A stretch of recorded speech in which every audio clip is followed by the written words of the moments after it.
See, God will come down when there is unity. Bababa ang Diyos.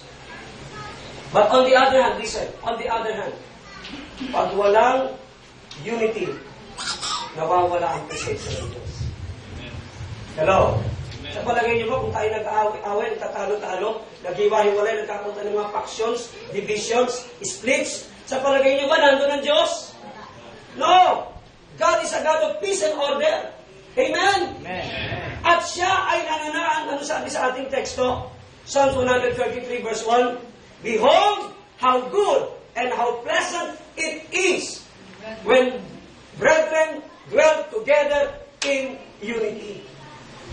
The eyes of God are in focus when there is unity in the church. Ang mata ng Diyos ay nakatuon sa iglesia na may pagkakaisa. Pero marahil ang mata ng Diyos ay kanyang ibinabaling sa iba kung walang pagkakaisa sa isang iglesia. Maganda po ba sa paningin ng isang ina, ng isang ama, ng isang magulang, na makita mo sa loob ng tahanan ang mga anak mo nag-aaway-away, nagsasagutan? Maganda po ba sa paningin nyo ng isang magulang? Di ba? Parang hindi mo maating na tignan sila, hindi mo maating na mapakinggan mo sila, hindi mo maating na madama na wala silang pagkakaisa. Hello? Kaya hanggat maaari ang presensya mo, gusto mong ialis sa senaryo, dahil hindi mo matagalan. I believe the same with God. Hindi kayang tignan, hindi kayang marinig ng Diyos ang mga sigalutan, ang mga awayan, ang mga di pagkakaisa sa loob ng katawan ni Kristo.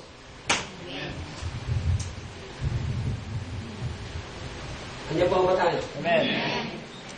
God will come down when there is unity. Kung may pagkakaisa sa pamilya, nandun ang Diyos. Kung may pagkakaisa sa church, nandun ang Diyos. Palakpakan natin ang Panginoon. Kahit ang mga taong ito ay unbelievers, sa Genesis 11, they are not believing God. Kasi ang taong naniniwala sa Diyos, walang takot sa panganib. Hello? Ang taong naniniwala sa Diyos, walang kayabangan sa puso. Hello? Kaya ako naniniwala, these people are not believers. And yet, their unity was forced God to come down. How much more kung tayo mga believers pa ang may ganitong klaseng pagkakaisa? Amen? Irregardless of our conditions in life, when we have unity, God will come down and we will make history with God. Makagagawa tayo ng kasaysayan kasama ang Diyos. Amen?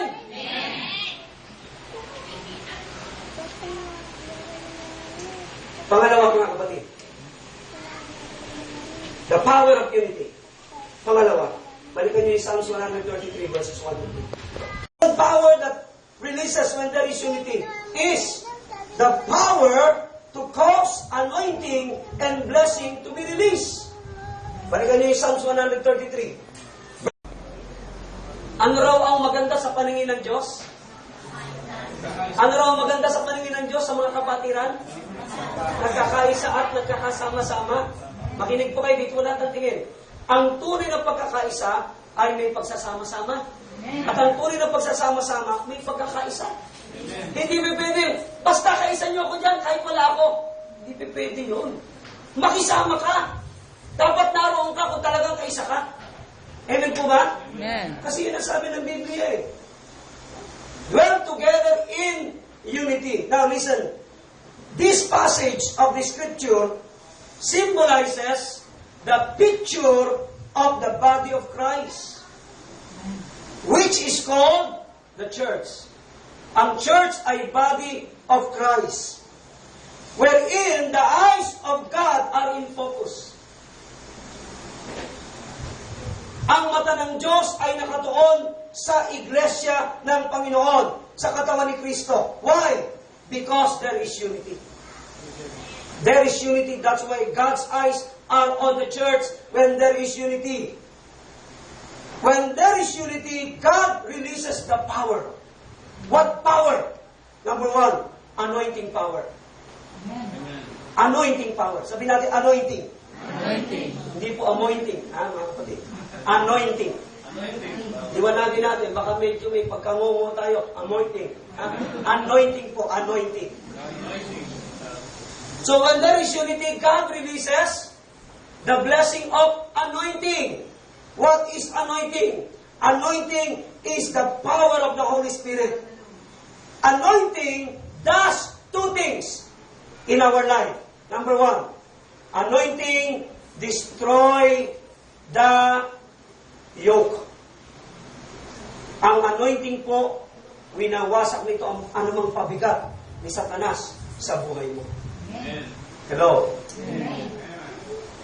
Pangalawa, anointing removes the burden.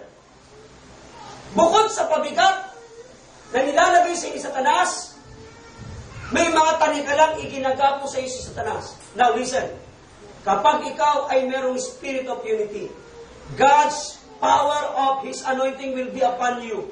And whatever yoke, whatever burden, whatever bondage na inilagay ng kaaway sa buhay mo, because of the anointing, it will be removed. It will be destroyed. Amen. Kaya kita nyo, no? Pansinin niyo yung mga Kristiyano, mga taong mapang-isa.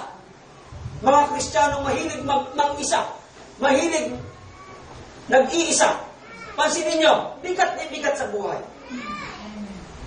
Tingnan niyo yung mukha ng katabi niyo. Sabi mo, hindi ako yun. Hindi ako yun. Diba?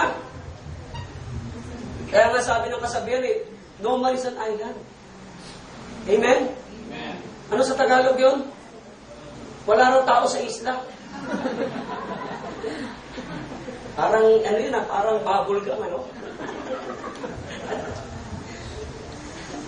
Kailangan natin ng isa't isa.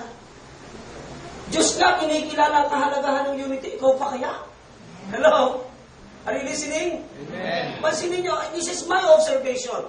Yung mga Kristiyanong mapag-isa, nang iisa, at mapang-isa, yan ang mga bigat na bigat sa buhay. Kitang-kita nyo sa mukha yan. Maraming yoke, maraming burden, maraming bondage. Pero yung mga Kristiyano merong heart for unity, may mind for unity, may spirit of unity. I tell you, mga kapatid, yan ang mga may anointing. Amen. So, Amen. anointing does two things, yoke destroyer and burden mover.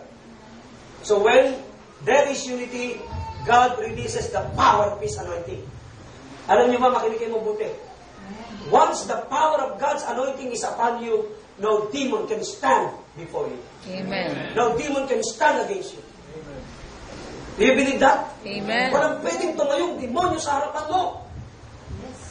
Kaya si Jesus Christ, ano sabi ko sa Luke chapter 4 verse 18 to 19, sabi ron, the Spirit of the Lord is now upon me because He has anointed me. Okay?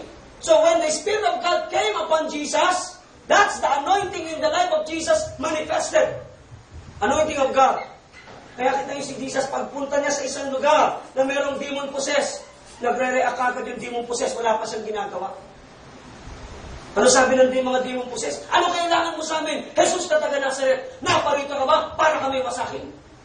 You see? Are you listening? Amen. Kapag nirelease ng Diyos sa iyo, ang power of anointing, because you have the heart for unity, you have the mind for unity, you have the spirit of unity, I tell you, walang pagsubok na pwedeng sumira sa iyo. Walang problema pwedeng dumaig sa iyo. When you have the anointing of God. Amen? Amen. Kailan nire-release ng Diyos ang anointing? When there is unity. Hello? Sabi mo sa katabi mo, makiisa ka. Ah. Makiisa tayo mga kapatid. Amen po ba? Huh? Dapat walang Kristiyano ng iisa.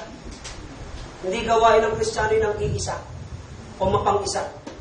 Dapat wala yan sa puso natin, sa isip natin. Amen po ba? Amen. When there is unity, God releases the power of blessing. Sabi doon sa verse 3. Tignan niyo po, verse 3. When there is unity, God releases the power of blessing. What kind of blessing? What kind of blessing? Life forevermore. Dito lahat ang tingin. Sino ito ang gustong humaba pa ang buhay? Asa kamay. Ayokong amen ng taas ang kamay. Huwag kayo yung mga kamay na gusto pang humaba ang buhay. Ayan. Ano raw ang susi? When there is unity, God releases the blessing of long life. The blessing of long life. Amen? Amen! God will give you the blessing of long life if you have the heart for unity, the mind for unity, and the spirit of unity. Pahahabain ng Diyos ang buhay mo. Bakit? Kasi kailangan ng Diyos sa mundo ito ang mga taong mayroong puso at isip sa pagkakaisa. Lapakan natin ang Panginoon.